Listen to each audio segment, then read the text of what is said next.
Olá, meus amigos. Mais uma ocasião que a gente pode estar junto agora com o nosso estudo bíblico que a gente tem feito aqui semanalmente. Você sabe disso, tens acompanhado o estudo noutras vezes. Estamos tratando do livro de Miqueias, já agora olhando para os finalmente dos estudos. Estamos no capítulo 7, versos 1 a 7, que é o nosso estudo de hoje. E como você também sabe, nós não começamos esses estudos aqui no canal desde o começo, desde o primeiro capítulo, em função exatamente de que foi justamente a situação do coronavírus que nos empurrou para dentro do canal do YouTube, por assim dizer. Aproveito para dizer também, te inscreva no nosso canal, e isso facilita muito as coisas para você, para mim, enfim, para todos nós. Eu quero só lembrar, ainda como tenho feito noutras vezes, da situação de Israel daqueles dias, do país de Israel, para a gente ter uma noção do que está acontecendo e do que estamos falando ali quando falamos Israel, falamos Judá, falamos Miqueias. Isso são cerca de 700 anos antes de Jesus Cristo, precisamente, ou não tão precisamente assim, mas são os anos de 740 a 700 antes de Cristo. E com isso já está sendo dito também que o ministério do Miqueias foi de cerca de 40 anos. A atuação dele foi mais no sul de Israel. O sul de Israel era chamado de Judá. E essa é uma informação importante que a gente vai de alguma maneira ainda rebuscar ela durante o estudo de hoje. O Miqueias, ele nasce dentro de uma nação completamente arrasada moral e espiritualmente. Era um tempo muito difícil, esse no qual o nosso amigo Miqueias estava vivendo. Não é exagero dizer que a nação não tinha mais referência de vida. Essas referências faltavam nos indivíduos, faltavam na sociedade, faltavam na classe política ou na liderança. Essa relação de orientação, de referência, faltava também dentro das próprias famílias, e é para dentro disso que vive, que atua o nosso amigo Miqueias. E aqui temos já uma indicação para os nossos dias. Quando o ser humano perde Deus de referência, ou perde o Senhor como referência da vida, o ser humano se perde. Isto é um padrão ainda hoje. Quando Deus sai do nosso horizonte, a nossa vida vai correr sérios perigos, não no sentido físico necessariamente, mas o ser humano se perde pelas tabelas por aí. Nesse sentido, eu quero propor que você, no seu estudo aí, você pode, a gente já falou isso outras vezes, pausar esse vídeo e tal, e eu recomendo que você leia Lucas capítulo 13, os versos 6 a 9. E isso ajuda a entender um pouquinho a atuação do Miqueias. Assim como ali nessa parábola de Lucas 13, a atuação do Miqueias, ela era, por assim dizer, mais uma chance, mais uma oportunidade que Deus dava para que aquela nação emendasse os seus caminhos, para que eles tomassem consciência do que Deus era e do que Deus queria para eles. Pensando ainda no Miqueias, eu fiquei refletindo na minha vida, no meu ministério um pouquinho. Eu tenho praticamente 30 anos de ministério. O Miqueias atuou durante cerca de 40 anos. E o que me chama a atenção é que ele atuou durante todo esse tempo e, digamos assim, a grosso modo, ele não viu sinais de transformação na nação onde ele trabalha. E eu penso assim agora no meu ministério, como seria ter trabalhado esses 30 anos e não ter visto mudança nenhuma em nenhuma pessoa?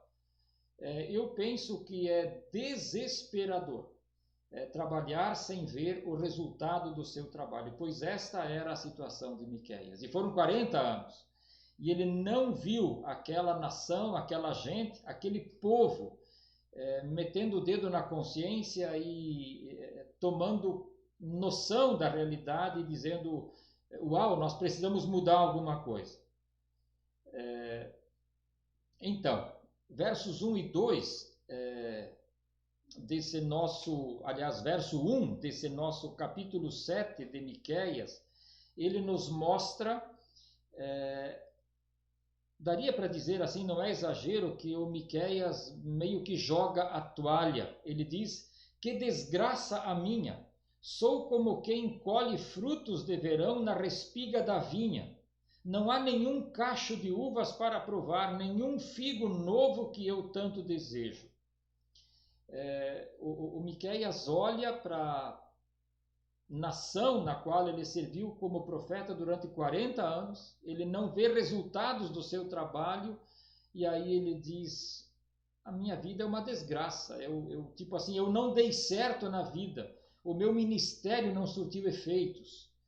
E a gente vive, enquanto sacerdote, uma espécie de pressão, às vezes de si mesmo, às vezes das pessoas ou das comunidades, onde algumas pessoas até chegam a meio que esfregar isso na cara da gente, por assim dizer, mas você faz, e cadê os frutos do teu trabalho? E aí está o nosso amigo Miqueias dizendo: que desgraça a minha! E para a gente entender o que ele diz ali, sou como quem colhe frutos de verão na respiga da vinha, a gente tem que ter um mínimo de noção de como é que era a agricultura, como é que era o sistema de vida deles lá naquele tempo. Bom, era assim que o figo, por exemplo, ele fala aqui de frutas de verão, ele está pensando aqui no figo. O figo ele produzia durante 10 meses do ano a rigor, então sempre tinha figo. Só que nessa época aqui ele fala dos frutos de verão, isso aí já seria então uma espécie de entre-safra do figo. Mas mesmo na entre-safra existiam figos ou frutos temporões, e era normal conseguir sempre alguns frutos. Não era a regra, não era o forte da safra, mas era a entre-safra onde poderia acontecer. E aí o Miqueias diz: olha, nem na entre-safra, nem alguma exceção à regra. Ou seja, eu não consigo nada. E aí ele usa uma outra expressão quando ele fala da respiga ou do respigar. O que era isso? Eu recomendo que você leia o livro de Ruth nesse sentido.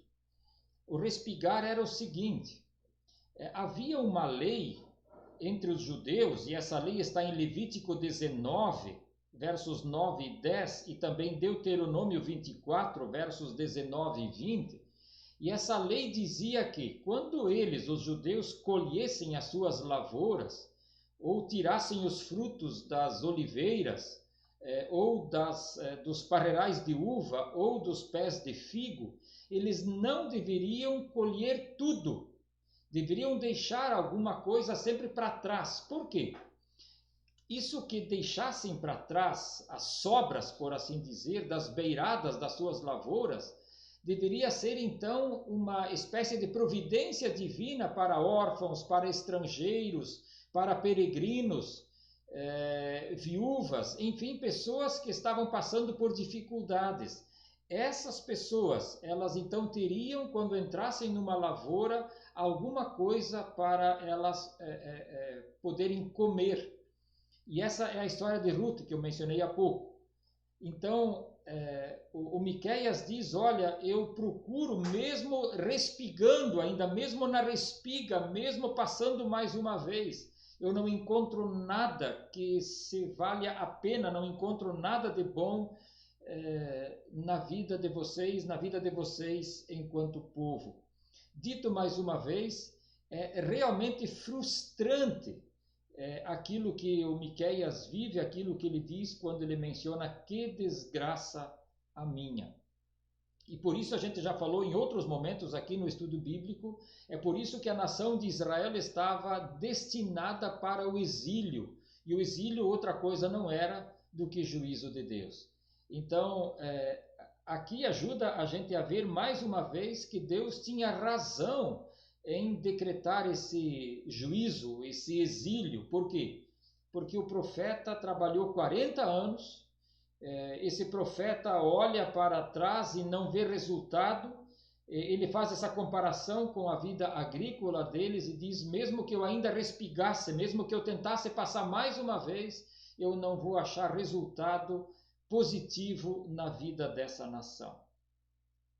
Os versos 2 a 6 aqui de Miqueias 7, eles descrevem exatamente esse caos. E vamos por partes aqui. O verso 2 diz: os piedosos desapareceram do país. Não há um justo sequer. Todos estão à espreita para derramar sangue. Cada um caça seu irmão com uma armadilha.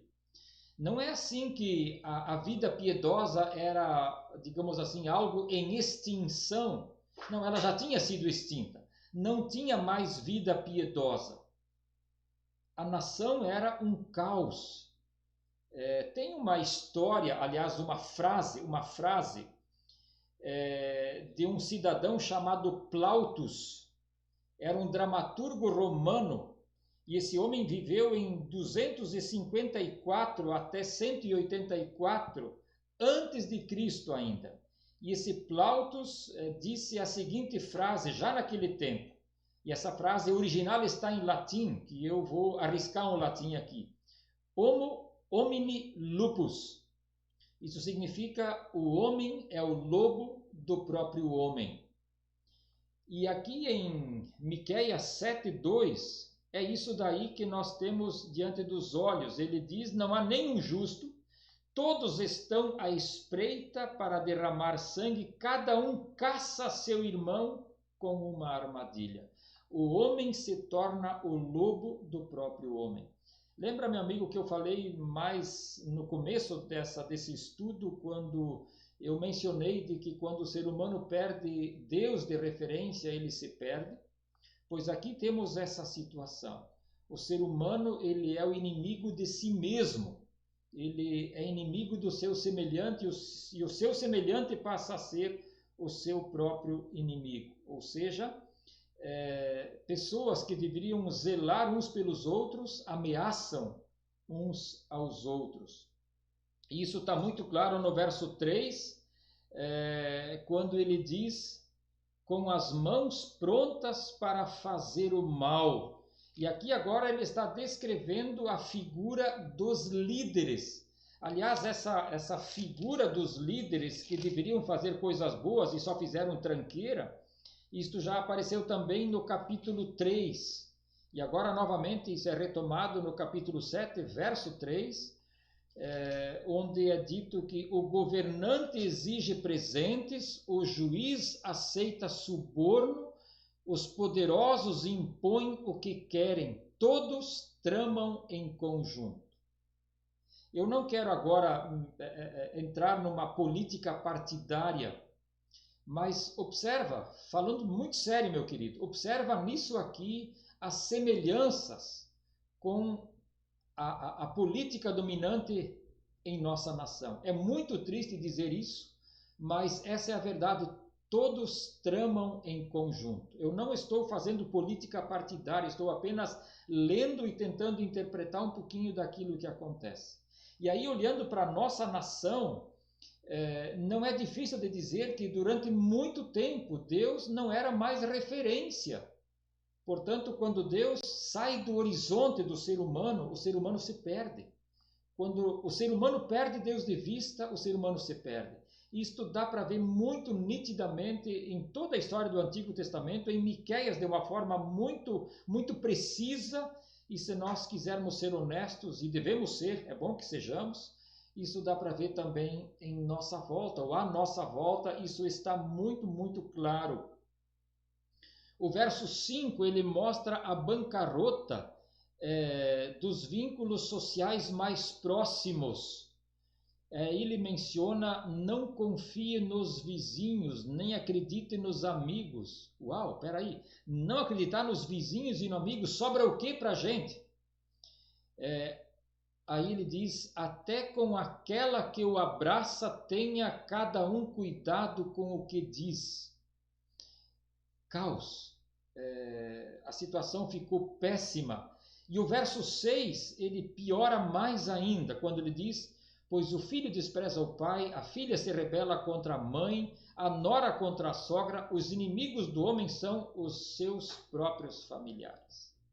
Não é esse o resultado de muita coisa que se vê hoje?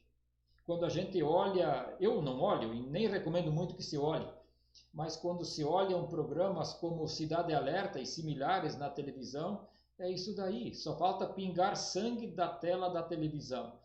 Então, esse é o quadro que está diante de nós. Eu digo isso mais uma vez, não porque eu não tenha outra coisa para dizer, mas para que isso fique armazenado e cutucando a nossa consciência.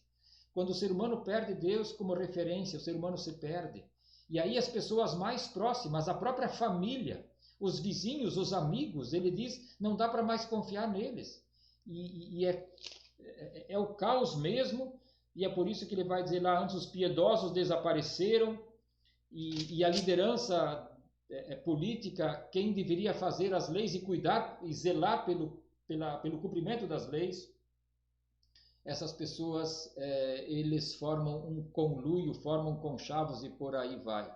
E o verso 4, daria para dizer assim, ele resume tudo isso. O melhor deles é como espinheiro, e o mais correto é pior que uma cerca de espinhos. Chegou o dia anunciado pelas suas sentinelas, o dia do castigo de Deus. É natural, meu amigo, a gente não tem prazer, por assim dizer, em dizer essas coisas como tendo alegria em esfregar juízo na cara das pessoas. Não, não se trata disso, mas se trata de dizer que esta nação, a nação de Israel, eles eram o povo de Deus, e isso já é grave por si só. Olha só, eles eram o povo de Deus daquela época, e olha a condição na qual eles estavam. Os piedosos desapareceram, as pessoas estão se traindo mutuamente dentro da própria casa, debaixo do mesmo telhado, mas eram o povo de Deus. Por quê? Porque eles se afastaram de Deus. E muitas das histórias do Antigo Testamento, elas evidenciam exatamente isso. Eu quero, agora como texto paralelo, e já estamos chegando aí mais no final do nosso estudo, eu quero recomendar que você leia com bastante cuidado Romanos 7 a partir do verso 15. Leia também o capítulo 3 de Romanos, onde nós vamos ler com toda a clareza, está desenhado ali com todas as letras possíveis que o ser humano tem uma natureza perversa, uma natureza má, uma natureza distante de Deus.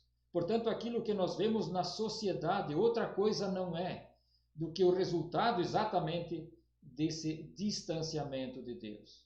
E o Miqueias, ele não se entende como alguém melhor, mas dentro daquele caos ele tem uma posição, e essa é a posição dele, e essa, entendo eu, deve ser a posição do cristão.